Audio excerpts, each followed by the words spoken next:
Hey, ¿cómo están, familia Tequi? Ha sido mucho tiempo en el cual los he dejado un poco abandonados, así que mil disculpas por ello. Acá mi camarógrafo sabe de lo metido que estaba en los estudios y también del curro, del trabajo. Pero bueno, ya hemos volteado a la página, estamos de vacaciones y ole que está soplando bien, fuerte el viento. El día de hoy me encuentro en una junta, en un mini congreso, en una casa de campo que se llama S3P y en esta oportunidad les traigo ya mucho tema de la IA. Hemos hablado con Miguel, hemos hablado con David, hemos hablado con Xavi. Vamos a cambiar un poquito, luego tal vez daremos ciertos matices sobre ella, pero a mí lo que me importa ahorita es que conozcamos y conozcan por sobre todo las cosas a ustedes, la importancia de la ciberseguridad, ¿no? Y para esto hemos traído a una persona bastante calificada en el ámbito, al cual ahora me presenta. Su nombre es René. Hola René, oye, muchas gracias por el tiempo que me estás dando. Y nada, gracias también por la oportunidad de que también la gente que te pueda ver te pueda conocer. Hola. ¿Vale? René, cuéntame, ¿cómo ves actualmente el panorama de la ciberseguridad en el medio tecnológico?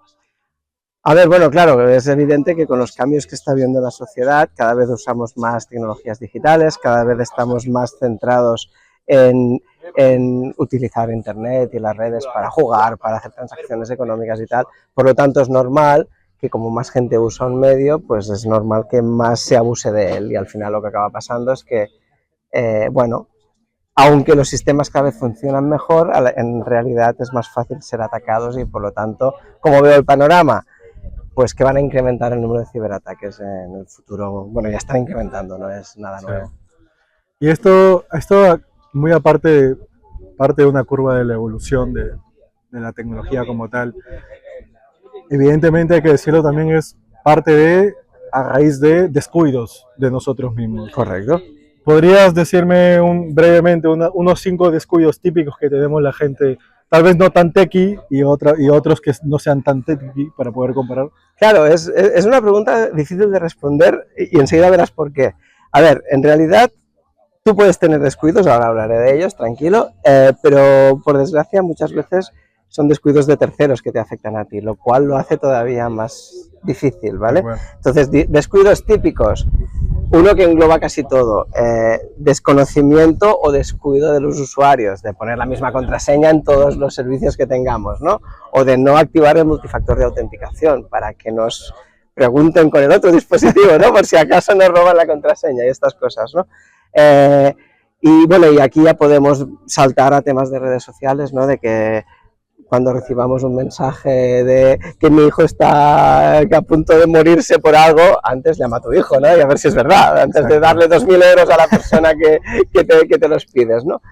Fíjate que todo esto se enmarca en el sentido común, lo que pasa que muchas veces... Si llegar a una parte tecnológica es solamente que te cogen a veces frío en tus 5 segundos de... Exacto, de flojeza porque estás estresado en el trabajo, estás en un momento crítico personalmente, lo que puedas pensar.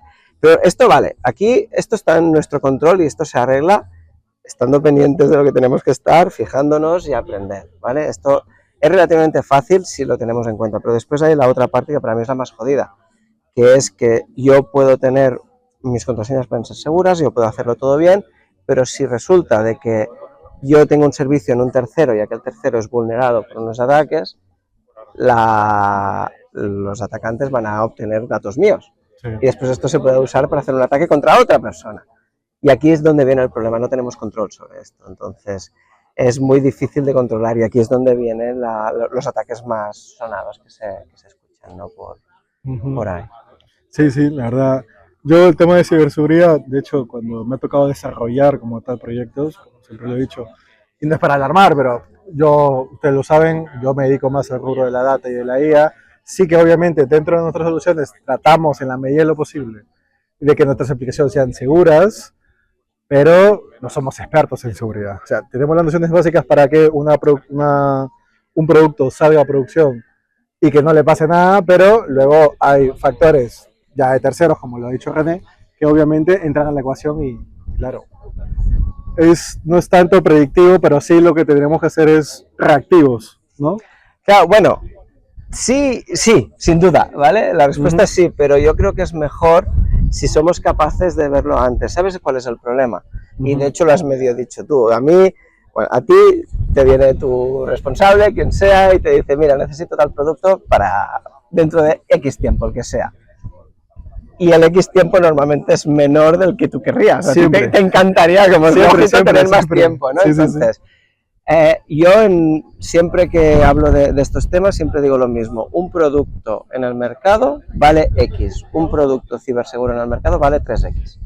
Totalmente, Ya está. totalmente Y normalmente las empresas dicen, hostia, si me estoy ahorrando 2X, ¿no? Bueno, ya me entiendes.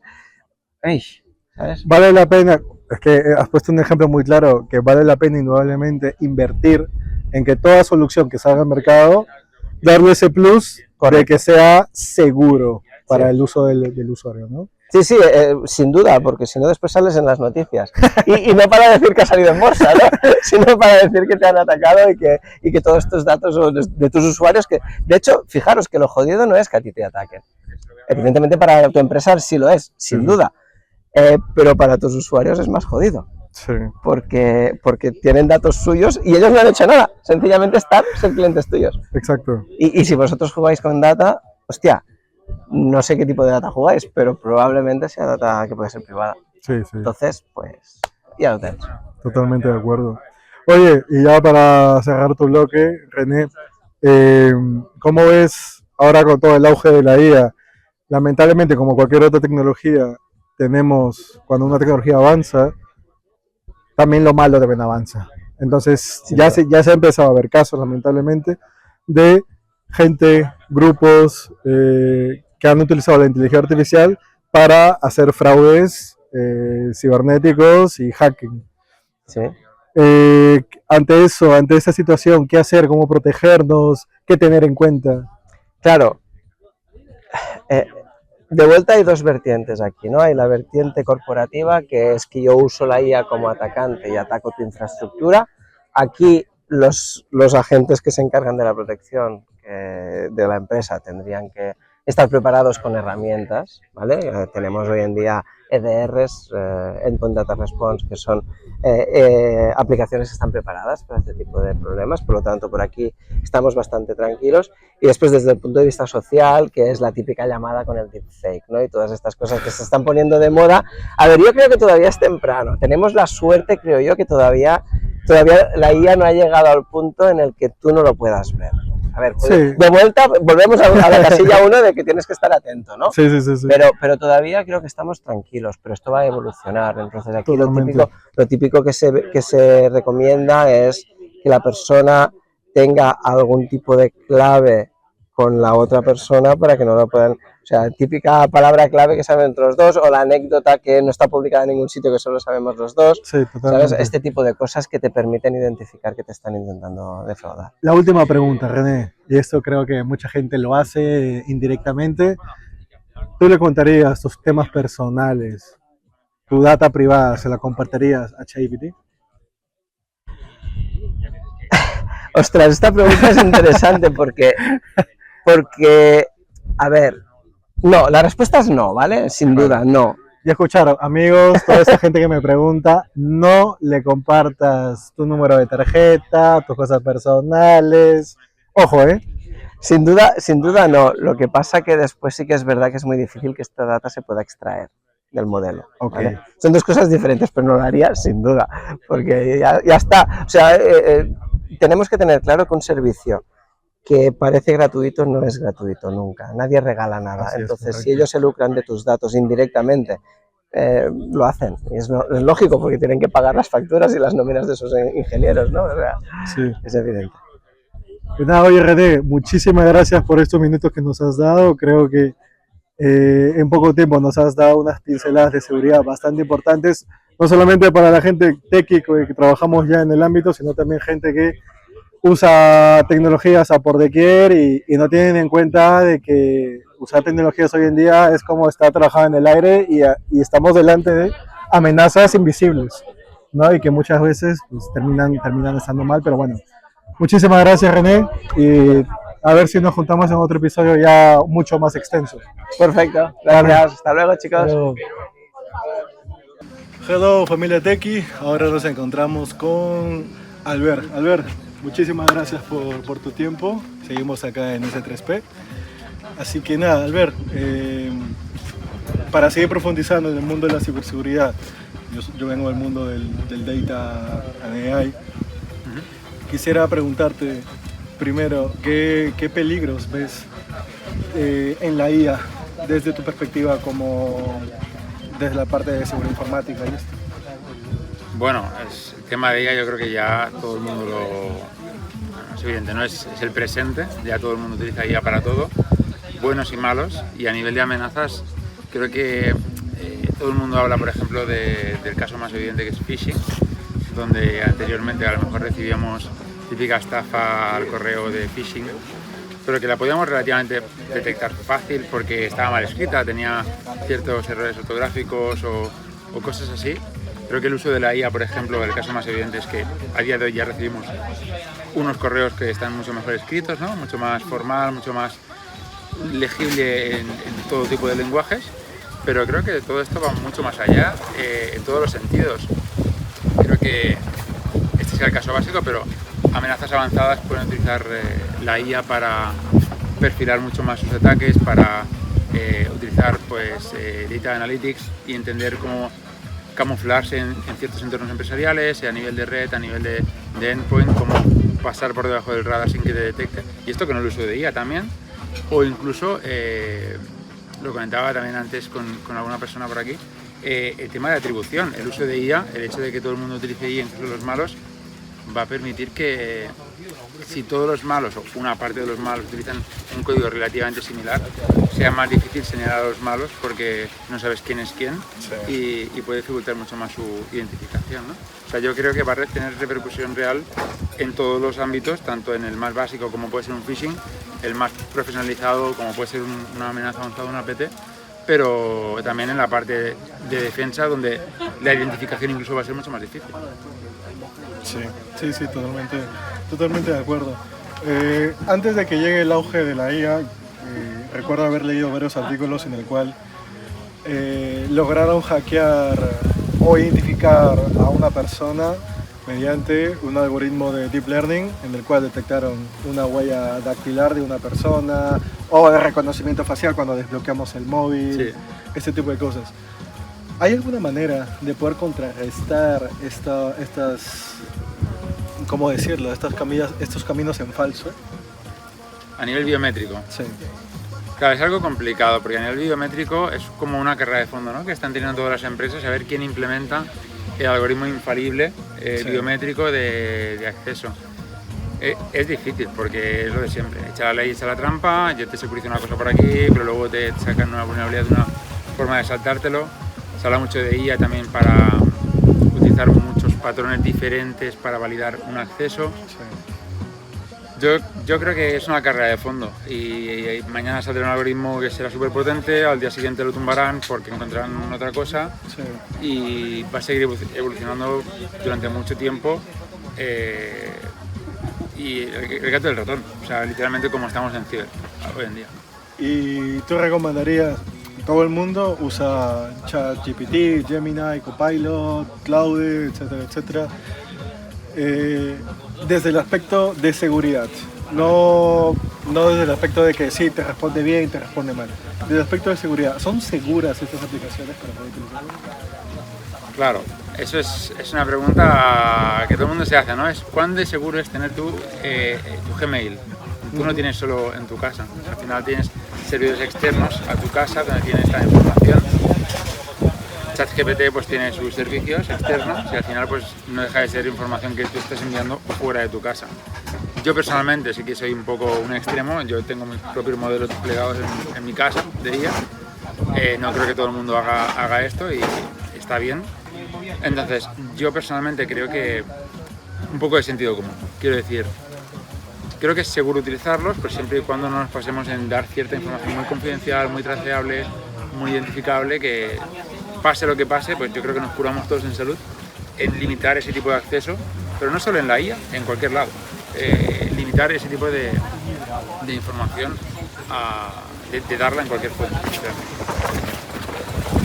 Realmente. Buena acotación que has hecho, porque claro, mucha gente comparte, muchas personas comparten información no solamente personal, sino información de la empresa, alguna IA, llámese ChatGPT, para que le faciliten algún proceso del trabajo, ¿no? Pero está muy bien el enfoque que le estás poniendo. ¿Algún consejo, algún tip básico para tratar de... no puedo asegurar, yo que no soy del mundo de la ciberseguridad, pero yo te puedo asegurar de que en ningún momento te van a intentar hackear, ¿no? Pero sí te animarías a lanzar algunos tips para al menos estar lo más resguardado posible. Sí, yo siempre digo el mismo y siempre lo diré, yo creo, sentido común.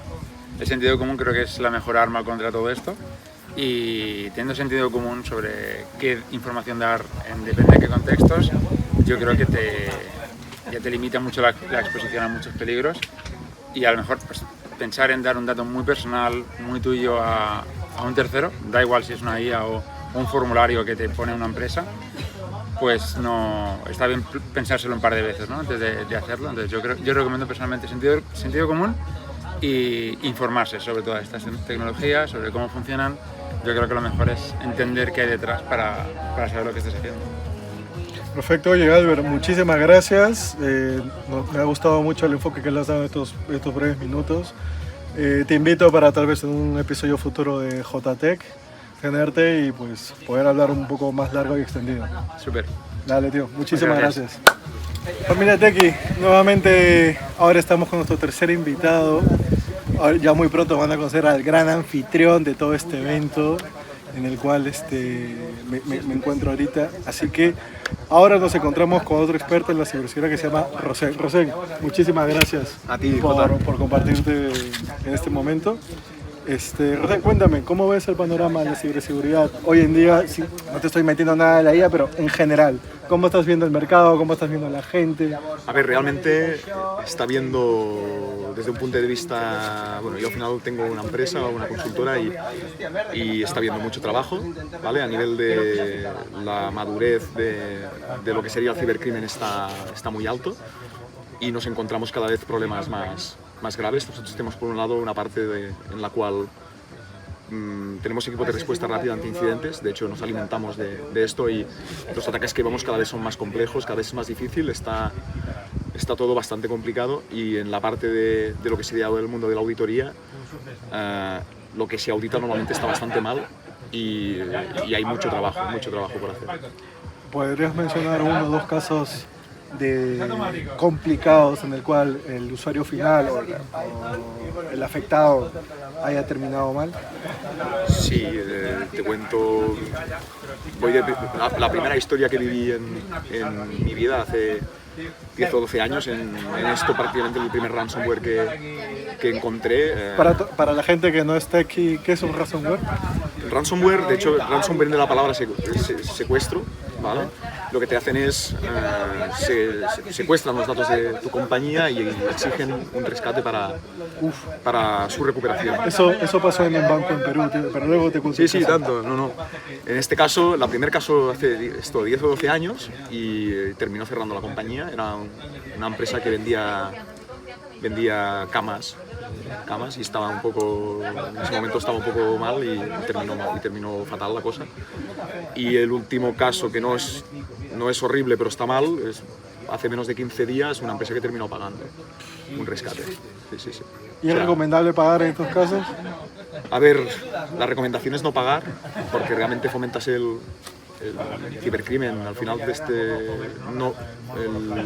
hemos tenido casos de clientes que no han pagado y han podido, incluso sin tener el dato, han decidido volver adelante, repicar datos por valores de empresa, donde han dicho no queremos que un euro que ha generado esta empresa termine en trato de personas ni nada, porque una vez conviertes este capital en lo que sea, lo que hay detrás no sabes dónde va. Y por valores hay empresas que no, y luego hay gente que si la supervivencia de tu compañía y de 120 familias o más clientes y tal, pues depende de esto, pues hay gente que sí que termina pagando. Qué fuerte, tío. Tocando un poco el caso que te comenté de un banco en Perú, que no voy a decir su nombre porque ya saben a qué me refiero. Hubo un caso el año pasado, si no me recuerdo qué fue, que muy parecido, ¿no? Se filtró en una de estas páginas que todo el mundo puede tener acceso, la lista de datos personales de clientes de un banco, ¿vale? Claro, es un banco ya bastante con renombre en ese sector. Y claro, lo primero que causó en ese momento fue obviamente preocupación, porque así nomás, al menos en Perú, no había pasado eso, o al menos no lo habían dejado saber. Y luego nos enteramos de que la persona responsable, en este caso el ciberdelincuente, no me gusta llamarlo hacker. Es que no es un hacker, es un ciberdelincuente. Exacto, yo me lo sé. Estaría mal dicho, sí. Sí, sí. El ciberdelincuente estaba ofreciendo un gran monto de dinero. Conversando con mis colegas en Perú, me dijeron que estas cosas como que eran habituales, que a veces sí terminaban cediendo ante el ciberdelincuente, otras veces que no, y recuperaban la información.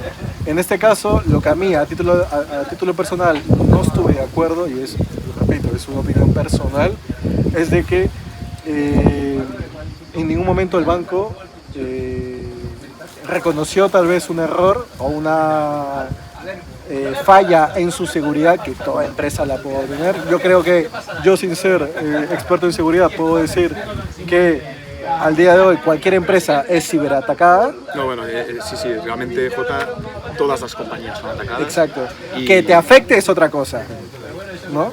Entonces, ante una fuga de información, ¿qué tú como experto en la ciberseguridad, qué son los pasos que debe seguir una empresa como un banco? A ver, muchas veces lo que sería una fuga de información muchas veces viene de un ataque previo. Bueno, sí, normalmente viene de un ataque previo. Por ejemplo, en el caso del ransom, si tú tienes un ransom, ahora hay el ransomware igual, sí, pero con exfiltración, que es como no pagas, es decir, pues has recuperado de copia o has hecho lo que sea, como ellos al final les ha generado un trabajo conseguir ganar el acceso, pues dicen, bueno, pues si no me pagas tú, voy a intentar primero vender los datos que te he sacado a quien pueda, dark web, fichero de datos, intento vender los datos, intento sacarlos, intento recuperar ese dinero, ese tiempo que he invertido en vulnerar la compañía, y si nadie lo quiere o no, o alguien lo compra, y luego intenta explotar ese dato, ¿vale?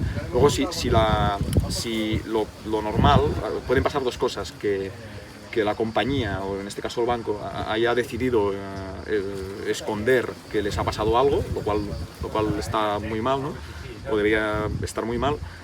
O por otro lado, puede ser que les haya pasado pero no lo supieran, ¿vale? Entonces, que se hayan dado cuenta a la vez de que ha habido la filtración. Entonces, bueno, pues un poco el camino es este. Una pregunta un poquito tal vez más técnica, pero sin irnos mucho. Cuando yo como cliente de un banco hago una transacción con mi tarjeta, ¿qué información guarda el banco? ¿Qué información se guarda en otro lado? ¿Y qué información posiblemente no se guarda? Yo no soy directamente experto en banca, pero lo que sí que te puedo decir es que depende del sitio donde pagas, ¿vale? Es decir, si tú vas a una página web online, sí, hay una gran diferencia entre la página web, que la propia página web te hace poner la tarjeta, por ejemplo Amazon, sí, ¿vale? Amazon cuando tú pones tu tarjeta, tu número de Visa, el código de atrás y todo esto, lo pones en la propia página de Amazon, es la misma página, amazon.com y tal. Para llegar a este nivel de seguridad, esto sí que tienes que cumplir estándares de seguridad, que es el PCI, ¿vale? Y es un nivel de seguridad bastante alto, y en este caso creo que la compañía puede llegar a almacenar directamente el dato bancario, pero ya cumple un estándar muy elevado. Y luego está la típica página web más, lo que te montarías tú en un WordPress, con la pasarela de pago, que lo que te abre ya directamente es el banco, ¿vale? Y tu tarjeta ya no la pones en el amazon.com o en el j.com o donde tú quieras, ¿vale? Sino que realmente estás, yo qué sé, pues una pasarela de pago de Stripe o de PayPal o de Visa directamente, de algún banco, ¿vale? Y la pones allí. Y entonces ese dato sí que se queda en la pasarela de pago, pero depende del nivel de integración que tengas. Hemos visto niveles de gente que ha intentado niveles de integración sin tener PCI, ¿vale? Y aquí es donde hay problemas, ¿vale? Es decir, pedir el dato en un formulario que no toca para guardártelo y hacer cosas después, ¿vale? Aunque no sea un uso ilícito, pero sin cumplir un estándar de seguridad, entonces sí que se han llegado a almacenar números de tarjeta. O sea, eso es bastante... Cuando hablas número de tarjetas, ¿te refieres a ambas caras de la tarjeta? Sí. Eso ya es muy, muy, muy, muy delicado. Y tú que estás, Tú pregunta lo que quieras. tú que estás, por ejemplo, en este mundo, yo siempre me he imaginado el mundo de la ciberseguridad. Yo estoy al medio y hay dos agentes a mis costados que se están bombardeando. De hecho, hay una página web, que no sé si la conoces, no me acuerdo ahorita el nombre, pero en el que se ve los ataques de ciberseguridad. En tiempo real y esto, en tiempo mapa real. y todo esto. Y es brutal, o sea, mientras tú estás desayunando en tu casa, se están pegando a hostias de hacking en otros países. A ver, lo que está pasando, realmente no estás... Molaría que estuvieras en medio, pero no estás en medio, estás en uno de los lados, Sí. seguro, ¿vale? Porque hay... A ver, hay muchos, pero simplificando muchísimo, ¿vale? Estos grandes focos son... O sea, es ciberinteligencia de propios países, es decir, cosas que tú ves así, muchas veces son países, entre ellos, o sea, lo que vería ser Juegos de Guerra, la película, pues un poco de esto, pero a nivel cibernético, de hecho el mapa se parece, el tema está que tú como ciudadano de un país también eres target de esto, ¿vale? Y hay mucha cosa va dirigida a ti, al final lo que buscan, o sea, ¿qué es mejor, no? Un banco, atacar directamente el banco con todo el contenido del banco o atacar 100.000 tíos, 100.000 usuarios del banco. Al final te da el mismo dinero, ¿no? Claro, claro. Y ahora estamos viendo incluso ataques muy chorras y bastantes, y son complicados de detectar, que tú, por ejemplo, pues trabajas en una empresa que hay 150 personas, ¿vale? Sí. Y te llamas, pues, JR, no sé qué, vale. Van a tu LinkedIn, ven dónde trabajas, buscan a la persona de recursos humanos de ese eso, crean una cuenta de Gmail, jrpodcast@gmail.com, y envían a recursos humanos: hola, soy JR y a partir de ahora págame mi salario a este número de cuenta nuevo, y si la de recursos humanos no lo valida, una nómina se la lleva. O sea, por eso te digo que estás en medio, pero no estás en medio. Estás en uno de los lados. De hecho, yo recuerdo cuando yo estaba acabando la pandemia y me metí a esta página que les comento, me acuerdo que justo también dio con la época de la guerra entre Rusia y Ucrania, que muchos ataques tenían como inicio y también como término esos dos países. Porque entiendo yo que muchas veces atacan a estos lugares, bueno, en un contexto de una guerra, ¿no? Tal cual, atacan a este tipo de puntos para bajarse pues comunicaciones y este tipo de cosas, ¿no? A ver, lo que pasa es cuando... Tampoco soy experto en geopolítica, ¿vale? Pero cuando hay movimientos de este tipo, ¿vale? De hecho, a Rusia se le intentó estrangular con medidas financieras, pues el bloqueo del rublo, un poco persiguieron también un poco al ciudadano ruso, que a veces pues, son rusos, pero igual no tienen por qué, ¿no? Están aquí y tal, viven aquí, hacen su vida, ¿no? Y tal, ¿no? Y el contraataque de Rusia fue, bueno, pues si el mundo me da la espalda, ¿no? Pues voy a... O sea, me da igual Ucrania que Europa, que me da un poco igual, porque al final, pues, si el mundo me da la espalda, pues bueno, vamos contra lo que podamos, ¿no? Y al final, con objetivo, pues, pagar una guerra es cara, Sí. recursos, o sea, al final es una forma de conseguir recursos.